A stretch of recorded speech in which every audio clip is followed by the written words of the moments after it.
Well, moving on, as the people of Mubi area of Adamawa State still mourn their relatives who were killed in a mosque bomb blast in the early hours of Tuesday, not less than 30 citizens, including children, were massacred in another bloodshed that broke off between farmers and herdsmen in Numan local government area of Adamawa State. Correspondent Hebron Giwa reports. The serenity of Tuesday night was interrupted by this mayhem, in which even children were not spared. They were either macheted or burnt to death. Suspected Fulani herdsmen had earlier attacked farmers in Kika Shafaran village, Numan local government area of the state, and killed one farmer who refused to allow them graze on his farm produce. The villagers mobilized and launched this reprisal attack on the herdsmen, as outlined by the State Police Commissioner Moses Jitobo. Well, it was a case where herdsmen and the farmers had a misunderstanding of which one farmer was killed and there was reprisal, which led to what we are seeing now. It was indeed a gory sight, and the small mortuary of Numan General Hospital could not accommodate the dead bodies of those who died on the spot or on the hospital beds as they received treatment. We have 29 registered deaths here in the mortuary as we speak. We are expecting 50 more dead bodies from the bush who also died in the massacre. Our stand is that the government has witnessed this development and should take a stand so that life lost should not go in vain. The months of November and December in this part of the country are usually harvest periods for farmers and migration periods for herdsmen who move from land to land to have their cattle graze on the remnants of farm produce after harvest. But these appears not obtainable anymore, as farmers constantly complain of herdsmen invading their farms even before harvest. Traditional ruler of the affected area, Emir Stephen, has now appealed to the people to embrace peace. It's not about who is at fault or who is not at fault. It's about the sanctity of human life. Life has become worthless in our own context. Deputy Governor Martins Babali, who visited the victims, could not hold back his tears, saying government will fashion out workable solutions. This incident is so sad. It has touched everybody's hearts. The government is sad about what happened. I'm saying that they should be patient. Everybody should be patient. Well, still talking internal security, we'll move on to Oyo State. Now, authorities of the Nigeria Police Force have called for more support for members of the public in order to curtail the spate of insecurity in the land. The Commissioner of Police in Oyo State, Abiodun Dude, and others who spoke at a town hall meeting, an official launch of Bail-is-Free campaign in Ibadan called for mutual understanding and respect between the police and members of the public. Commissioner of Police Abiodun Dude maintained that officers are working under unfavorable conditions while members of the public, on the other hand, are not helping the situation. If you know what policemen are going through, honestly speaking, you will even have pity for them. This week, today is Thursday, overnight, so this morning, we have lost a policeman. Yesterday, we buried one in Akpata. On Monday, a sergeant died in Mokora. Odude, who promised that the state command will continue to do its best and resist all forms of unprofessional conduct from officers, urged all stakeholders to understand the terrain in which his officers operate. The basic reason why we are gathered here this afternoon is to look at a very important aspect of our social life. A cross-section of stakeholders who spoke at the town hall meeting lauded the efforts of men of the Oyo State Police Command.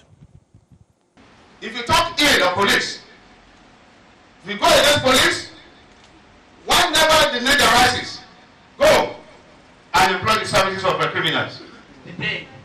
During the day, you see that a lot of atrocities are on our way from the Nigerian police, which I believe the command has been doing a lot on it. No animal should graze in the farm area, that is the farm settlement and the other area within them.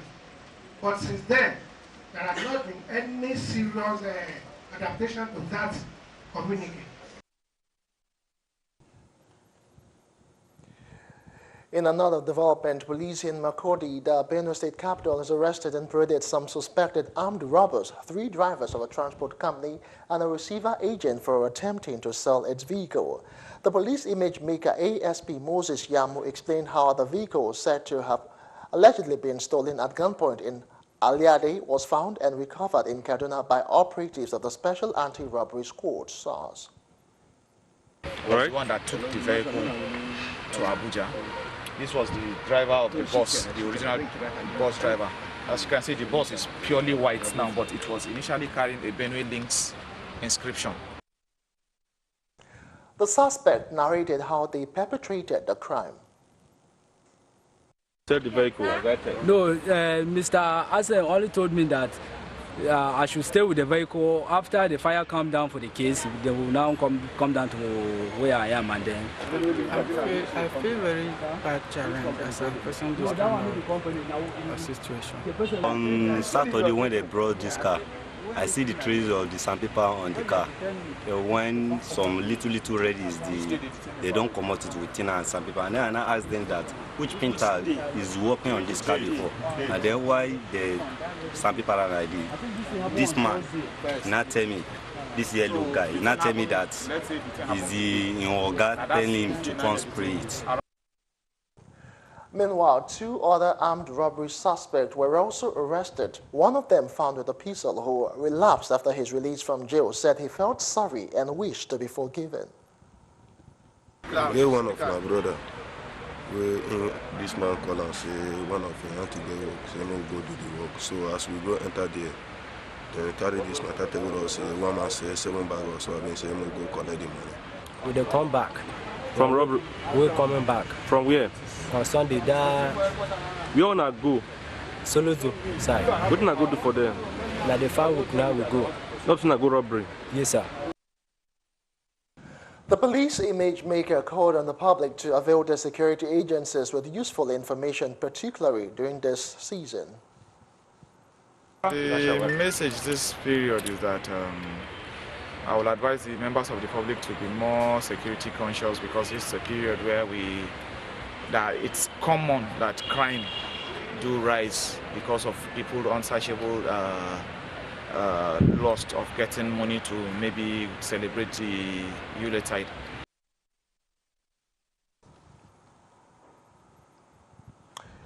In the meantime, lawmakers from the Plateau State House of Assembly have tasked the Commissioner of Police in the state on the RDA on the need to double up his security apparatus in order to safeguard lives and property in the state. The visit of the lawmakers to the State Police Command is coming on the heels of various attacks that have resurfaced in the state after lying low for almost 2 years. The House Committee on Security, led by Honorable Daniel Dem, came to the State Commissioner of Police, urging him to team up with them to keep Plateau State safe. Whatever situation, you have the security, you are there, and other parasecurity agencies are there to be able to handle situations of that nature. We want to thank you that you are there, and we are also there for you. Other lawmakers said until the issue of security is settled, it will be impossible to hold the forthcoming local government elections in the state. An issue that I want you to look at, particularly the outposts we have in our various constituencies.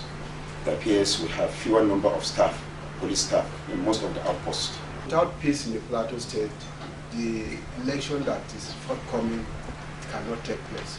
The foundation of what we will do to make sure that we succeed.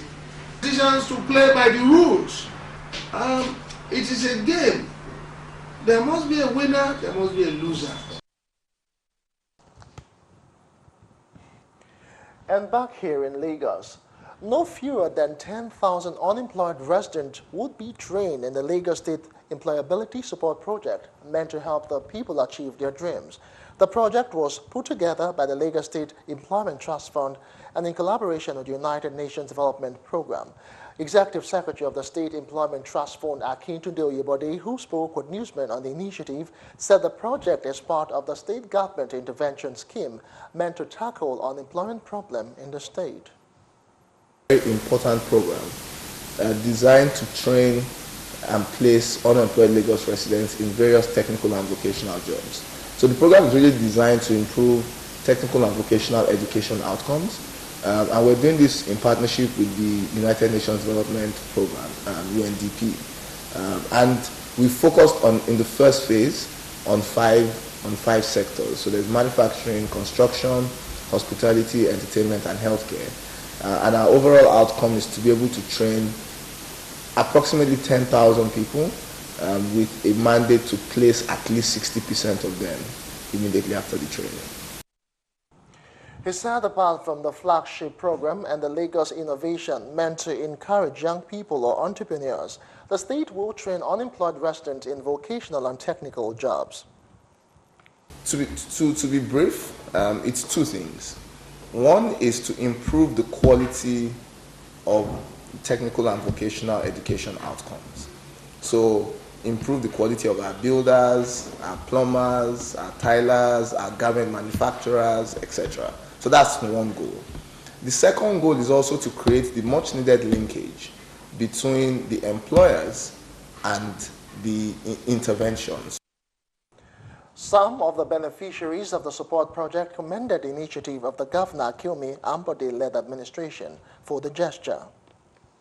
Unlike the federal government, they promise that they will do empower and they employ people and they fulfill the promise. So I will use this opportunity to tell the Lagos State government that all the promise they made here, they should just fulfill it. My expectation when I get to the training ground is they should give us qualified teachers that will train us, and when we get to where we are going to work, they will, the people that will meet there will see that they train us very well, and they should bring machine or equipment that will be okay for the training. Well, the only thing that I see that it's not only to do the training, but when you do the training and empower them, they can be able to do something with that empowerment. We have seen many training that they will go after the training, they just, if it's computer training, they just give them one computer, no shop, nothing. While with that person excel. So, but if Lagos State can be able to help them after the training, establish them on what they are trained for. You're watching Galaxy News. Still ahead, Harpic, Lagos State government advocate proper sanitation and hygiene. Details in a moment. Join us again.